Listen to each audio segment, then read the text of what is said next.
Welcome! This time on WoodWorks, we'll make this artistic walnut bench with a copper base. So please, join us.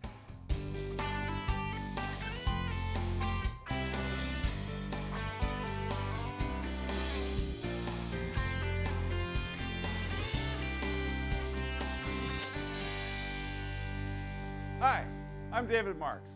Welcome to WoodWorks. This time, we're going to make this walnut bench with many artistic embellishments and challenges. We're going to shape this 5-foot slab of Claro walnut on a table saw and creatively carve these posts using a sculpting tool with a flexible shaft. The bases are veneered with copper, and I'm going to share with you one of my favorite techniques for making a distinctive, eye-catching finish. The simple modern lines of this bench are enhanced by the rich color and figure of the walnut slab and the two artistic copper bases that shine with a colorful and textured patina. A solid piece of fine art furniture with a creative contemporary flair. We're going to begin our project with a base. The base for the bench is really just 2 boxes made from 3/4 inch thick plywood. They're attached to the top with simple mortise and integral tenon joinery. Now, rather than cut a mortise into a solid wooden box, we're actually going to build the mortise into the structure of the box. Let me show you. See how these layers of plywood form the mortise? I've outlined them with marker so that you can see them more clearly. And these are the 3/4 inch thick pieces of plywood that form the outside of the box. And this is where the mortise structure fits. It's made out of 9 little pieces of plywood that are 3/4 inch and 1/2 inch thick, and they're glued and nailed together. Let's start by cutting the plywood stock. At the table saw, we rip the plywood stock to the various widths we need to build the base and mortise. First, we rip enough stock for the side faces of our 2 bases. And then we rip the stock for the narrower sides of our base. Then, we cut each plywood piece to the proper length by adding the crosscut sled, including the smaller pieces that will make up the mortises. Now that all the plywood's cut, we can begin gluing up the boxes. First, we'll glue together the mortises. We brush on a light coat of yellow glue, align the first 2 pieces, and drive in a few finishing nails with a nail gun.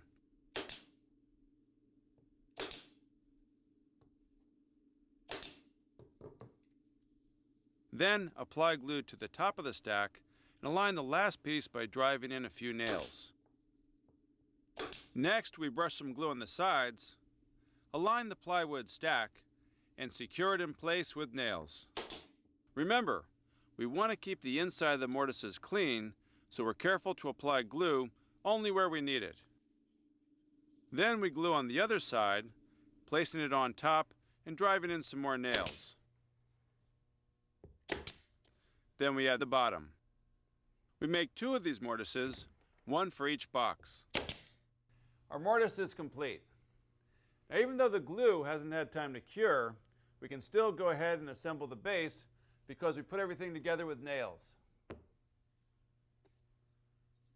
To assemble our base, we'll first position the mortise onto one of the side faces, add glue, and then glue the bottom and the narrow sides together.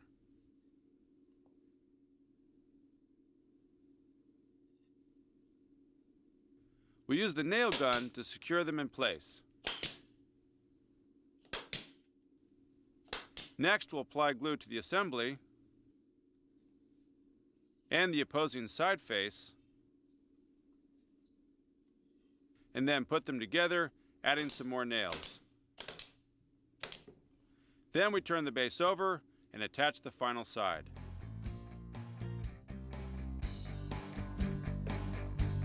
Now we'll just add a few nails and hold everything in place.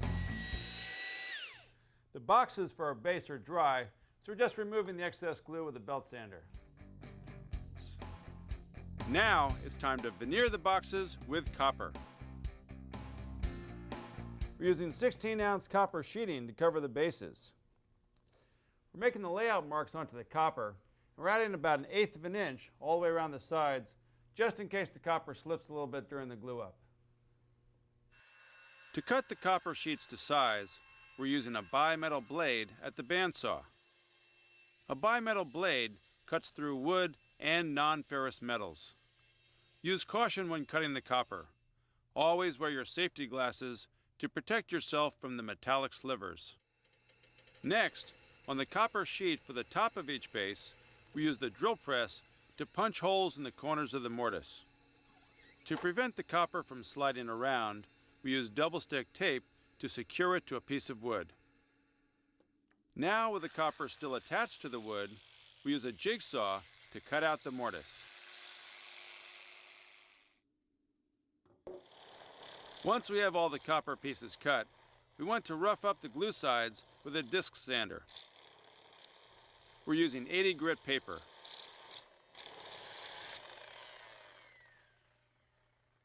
Roughing up the surface of the copper creates a mechanical tooth or minute hooks.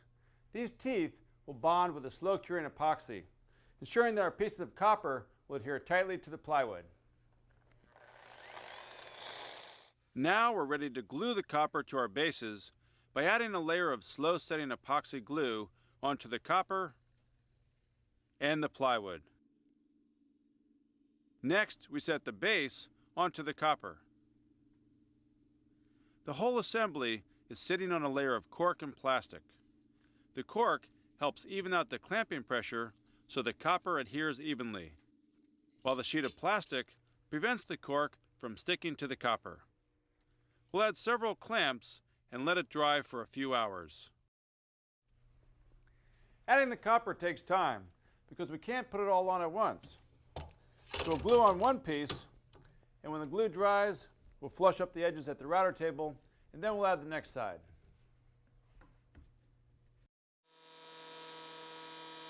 At the router table, we use a 2-flute carbide router bit rotating at a low speed, about 10,000 RPMs, to flush the edges of the copper to the base.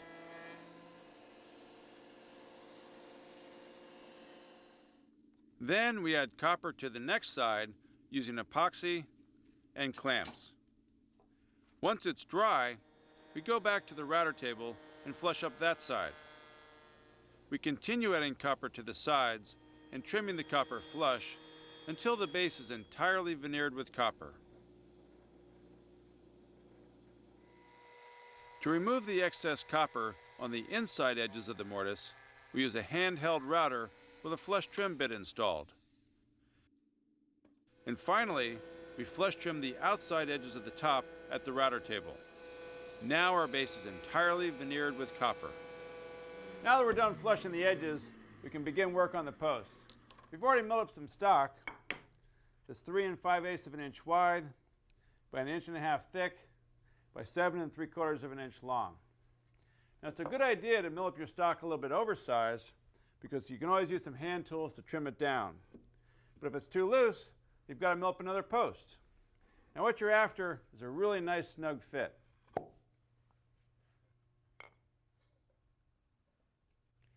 To join the bench to the bases, we'll cut mortises in our walnut slab and an integral tenon in the top of each post. For strength, we want the widest, tallest tenon possible. Since our slab is 1 3/4 inches thick, we'll cut an integral tenon that's 1 1/4 inches tall. We'll begin by cutting the shoulders right here at the table saw. We cut a shoulder all around the post with the fence set at 1 1/4 inches and the blade raised up to 1/8 of an inch. Then, after raising the blade up to 1 1/4 inches, we cut away the cheeks using the tenoning jig.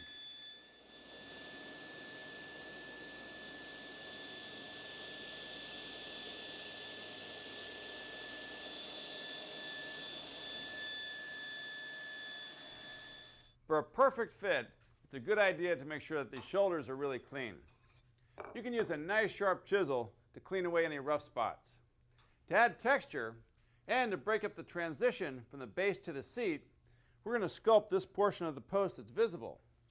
To do that, we'll be using this sculpting tool.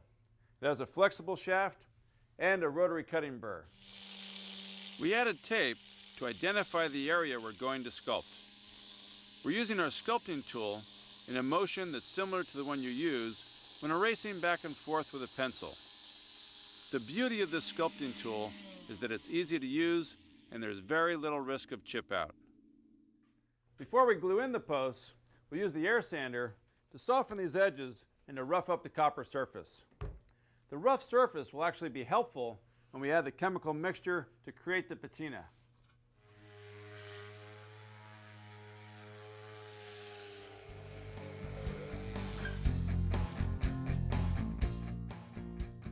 Now we'll make the top and add our patina to the base. For the seat of our bench, we're using a 1 3/4 inch thick plank of solid Claro walnut that's been milled 5 feet long by 12 inches wide. First, we'll lay out and cut the mortises for our posts. We want to position them 12 inches in from the ends of our bench. To make sure that our mortises are symmetrical, we made a jig. It's made out of a piece of MDF that's cut to the exact width of the bench, 12 inches. We cut a mortise in the MDF that matches our posts. Now we actually made it 12 1/8 inches in from the end. This allows for the 1/8 inch shoulder on the tenon. We'll just put the jig in place and make the layout marks.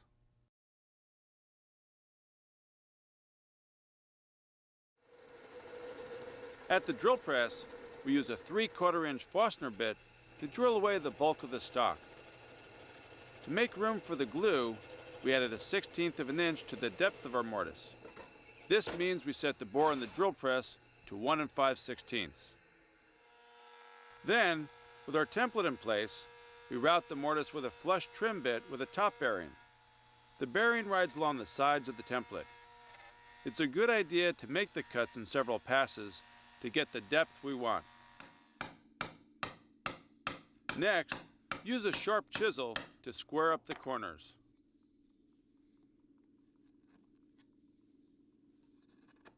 It's a good idea to dry fit the post as you go and make the adjustments to ensure a snug fit. To soften the edges of the bench and to give our piece a lighter feel, we decided to add a bevel along all 4 sides. After making some practice cuts, we came up with an angle that we like, 18 degrees. We're going to cut away 2/3 of the thickness of the stock. So with our blade set at 18 degrees and our fence set at 12 3/16, we'll go ahead and make our cuts.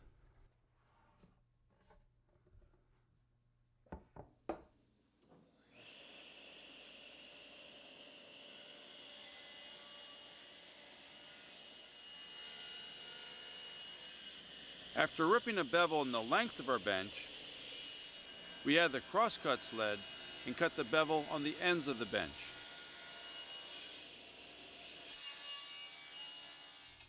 We've glued the posts into the mortises, and now all the parts for our bench are ready. Before we assemble, let's put the finish on. Actually, there's going to be 2 finishes, one for the wood and one for the copper. First, we'll put the finish on the copper bases. To create the colorful patina, we're using a mixture of ammonium chloride, zinc chloride, cupric sulfate, table salt, vinegar, hot water, and several handfuls of sawdust. To protect the wood posts, we've wrapped them in plastic. Here where the post joins the base, we want to make sure the chemicals work only on the copper and not on the wood. We pour the mixture into the sawdust and stir it up. And then place the mixture randomly onto the cheesecloth. After we place the base on the cheesecloth, we add more of the sawdust mixture to the surface of the copper. Then we wrap the bases in cheesecloth to hold the sawdust in place, and add a final layer of sawdust and chemical solution to the outside of the bundle.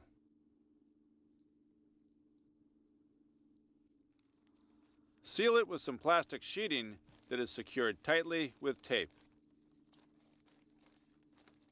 Now all we have to do is wait about 3 weeks for the chemicals to work. Ooh, the patina is just what we wanted. A nice crusty blue-green mottled finish. Looks like it's been buried at the bottom of the ocean. Now right now, while we're first unwrapping it, the patina is very fragile, so you want to be careful not to harm the surface. We'll take the bases, and we'll set them in the sun and let them air dry for a little while the patina sets, and then we'll clean them up. After a few minutes of drying in the sun, the vibrant colors of the patina finish become visible. We'll let them dry for a few hours and then rinse both bases lightly with water and gently brush away the loose sawdust. And then place them in the sun again to dry. We then gently dab on a few coats of microcrystalline wax. This will darken the color temporarily, but it will lighten as it dries. We apply 2 coats of wax and gently buff in between with a lamb's wool buffing wheel. After we wax and buff the patina, we'll attach the bench to the boxes. To do this, we apply yellow glue to the mortises and to the tenons. We set the boxes in place and secure the entire assembly together with a caul and clamps. Now we're ready for the final finishing touch. Nothing beats a hand-rubbed oil finish for really bringing out the luster and the natural beauty of the wood. We're using a mixture of tung oil, linseed oil, and polyurethane, and we'll apply several coats with a little rub down of steel wool in between each coat.